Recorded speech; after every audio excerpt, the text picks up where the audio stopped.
Students south Tariq है। अच्छा जी, एक बहुत इंपॉर्टेंट वॉइस नोट। हम इस पे बात कर लेते हैं कि पेपर में रीडिंग कैसे करनी है, क्वेश्चन सिलेक्शन कैसे होनी चाहिए, सॉफ्टवेयर को कैसे यूटिलाइज करना है और टाइम मैनेजमेंट कैसे करनी है। ठीक है, मेन इन चीज़ों पर बात कर लेते हैं। सबसे पहले हम बात करते हैं कि पेपर स्टार्ट कैसे करना है। पेपर स्टार्ट करते हुए आपने ये करना है कि क्योंकि आपको तो थोड़ा टाइम बढ़ गया है सॉफ्टवेयर की वजह से, तो आपने कोशिश करनी है सारे क्वेश्चन की रिक्वायरमेंट पहले पढ़ लें। ठीक है ना, क्योंकि सारे के सारे क्वेश्चन एक साथ पढ़ना तो पॉसिबल नहीं है। आप रिक्वायरमेंट पहले पढ़ लें। ठीक है, और रिक्वायरमेंट पढ़ के आप ये देख लें कि भाई आपको कोई एक से दो सवाल आप सेलेक्ट करें कि आपको लगता है कि यहाँ से स्टार्ट करना चाहिए। तरीकेकार ये होता है जो आपको आसान लगता है वहां से स्टार्ट करना चाहिए, ताकि आहिस्ता आहिस्ता आहिस्ता आहिस्ता कॉन्फिडेंस खुले। फिर उसके बाद आप थोड़ा सा जो नेक्स्ट आपको क्या कहते हैं आसान लगता है उस पर जाएंगे, फिर थोड़ा सा डिफिकल्ट पे जाएंगे, और फिर सबसे लास्ट में मोस्ट डिफिकल्ट सवाल पे जाएंगे। तो आपने रिक्वायरमेंट पढ़ ली पांचों सवालों की, उसमें से आपने लेट से डिसाइड कर लिया मिसाल के तौर पे क्वेश्चन 3 और क्वेश्चन नंबर 4 आपने पहले करने मिसाल के तौर पे। अब आप क्वेश्चन नंबर 3 के सवाल को पूरा पूरा पढ़ेंगे, और फिर क्वेश्चन नंबर 3 के सवाल को पूरा पढ़ने के साथ साथ आप जो है वो अपना पेपर जो है स्टार्ट करेंगे।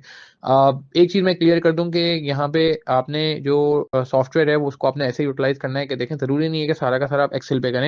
नीचे एक्सेल वाला जो एरिया है वो रिस्की है, क्योंकि उसमें से अगर खुदा ना कर सकता कोई चीज कॉपी होकर ऊपर नहीं गई तो वो सारी की सारी वेस्ट हो जाएगी। उसने इंस्ट्रक्शन में भी लिख के देना है, और ईमेल मैंने शेयर की थी उसमें भी यही लिखा था आई कैप की। तो उसका तरीकाकार ये है कि हाँ जी, जो टेबुलर फॉर्म की कैलकुलेशन है ना, आप सवाल शुरू अपने वर्ड वाले जो आरटीएफ वाला है ना, जो वर्ड वाला या नोटपैड जैसा एरिया है उसमें स्टार्ट करें, और जहां आपको जरूरत पड़ी वहां पे आप नीचे एक्सेल का सपोर्ट लें। पूरा सवाल एक्सेल में शुरू ना करें, इसमें बहुत रिस्क है। और इसीलिए मैं अपने लोगों को कहता भी था, स्टूडेंट्स वगैरह को, कि यार एक्सेल पे रजिस्टर वगैरह नहीं बनाओ, ताकि ये ना हो कि आप जब सॉफ्टवेयर पे जाओ तो आपको एक ट्रांजिशन फील हो। आप नॉर्मल चलें जैसे आप क्या कहते हैं काम करते हैं, और जहां जरूरत पड़ी वहां टेबल यूज करेंगे, और उसको कॉपी करके पेस्ट करने जो है वो नहीं भूलेंगे। फॉर्मेटिंग ऑटोमेटिकली हो जाती है, फॉर्मेटिंग का इतना मसला नहीं है, बस डेसिमल्स को थोड़ा सा मुनासिब कर दीजिएगा।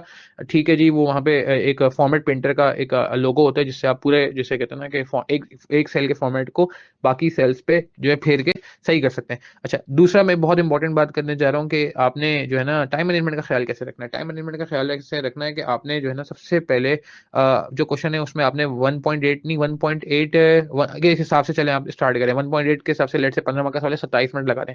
अच्छा, अब 27 मिनट गुजर गए तो अब आप क्या करेंगे? अब आप ये करेंगे कि भाई आप देखेंगे मिसाल के तौर पे मेरे साथ क्या होने वाला है। अगर अगले 5 मिनट में वो सवाल लेट से अभी कंप्लीट नहीं हुआ और अगले 5 मिनट में वो सवाल कंप्लीट हो सकता है 4-5 मिनट में, तो फिर आप उस सवाल को कंप्लीट कर लें, ताकि एक टेम्पो पे एक फ्लो पे आप हो ना, वो फ्लो या ना टूटे। बट अगर आपको लग रहा है कि 5 मिनट में वो सवाल नहीं होता और मुझे इस पर थोड़ा ज्यादा इन्वेस्टमेंट करनी है टाइम की, तो फिर आप उस सवाल को छोड़ के आगे बढ़ जाएं, आगे बढ़ जाएं।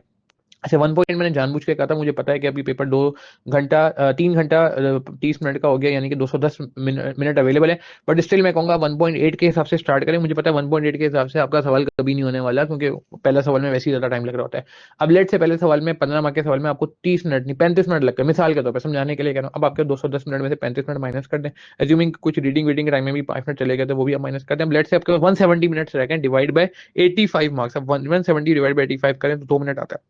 अब 2 मिनट के हिसाब से अगले सवाल को प्लान करें, उसको नंबर ऑफ मार्क्स से मल्टीप्लाई करें, यानी कि हर सवाल के एंड में आपका एक अप्रोच होगी, हर पार्ट के एंड में आपकी अप्रोच होगी। पार्ट मतलब मेन पार्ट के बाद, वरना मेन सवाल के बाद, कि remaining marks, remaining time divide by remaining marks, इस अप्रोच से आप लेके चलेंगे। एंड बस मैं वापस ये कहूंगा कि जरूरी नहीं है कि एक्सेल पे ही सारा सॉफ्टवेयर पे आपको करें। आप अपना जो जरूरी है वो काम एक्सेल पे करें, उसको कॉपी पेस्ट कर लें। पूरा पूरा सवाल एक्सेल पे करना चाहें कर भी सकते हैं, अगर किसी की आदत बन गई, सॉफ्टवेयर प्रैक्टिस अच्छी है, तो फिर मैं उसको वो नहीं करूंगा। लास्ट में बस एक आखिरी बात करता चलूं, देखें यार, बहुत मेहनत की है आपने, बहुत मेहनत की है। मैं देख रहा हूँ क्वेरी वगैरह से आइडिया हो रहा है। बस अब हमारे हाथ में है मेहनत करना, और हम वो मेहनत कर चुके हैं। ठीक है, अल्लाह ताला के हाथ में पेपर पास करना मेरे और आपके हाथ में बिल्कुल नहीं है, ये बात हमें यकीन होनी चाहिए। हमने मेहनत कर ली है, अब अल्लाह ताला इसका फैसला देंगे। मेरी दुआएं आपके साथ हैं, बस पॉजिटिव फ्रेम ऑफ माइंड के साथ जाएगा, नेगेटिव थॉट को साइड में करें। अल्लाह ताला आपको भी कामयाब फरमाए, बाकी तमाम स्टूडेंट्स को भी कामयाब फरमाए, आमीन। बेस्ट